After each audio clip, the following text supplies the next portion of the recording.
Bismillahirrahmanirrahim. In this video, we will talk about mixed acting sympathomimetics. One of them is this ephedrine. Now, ephedrine is non-catechol phenyl isopropyl amine.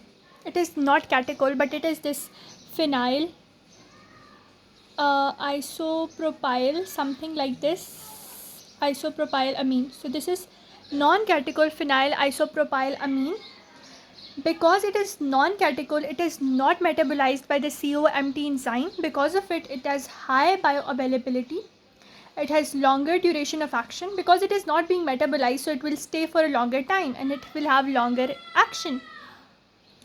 So whenever the ephedrine, it goes onto the beta receptors, and as you know, beta 2 receptors, if you have watched my previous video, the beta 2 receptor causes bronchodilation. So it can be used in the treatment of asthma. Similarly, you have pseudoephedrine. Now this pseudoephedrine, it is a type of ephedrine, and it was previously, in past, it was used as over-the-counter drug. But now it can easily be converted into methamphetamine, which is crystal meth, which is a drug of abuse.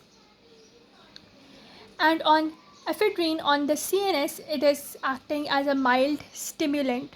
So these are the effects that are produced by this non-catechol phenyl isopropylamine, the ephedrine, which is not metabolized, which has long bioavailability, longer duration of action. It is used in the treatment of asthma. In CNS, it causes mild stimulation, and it has over-the-counter drug of this is not being, you can say it is not being sold because it can be converted into this drug of abuse. In the next video, we will talk about indirectly acting sympathomimetics.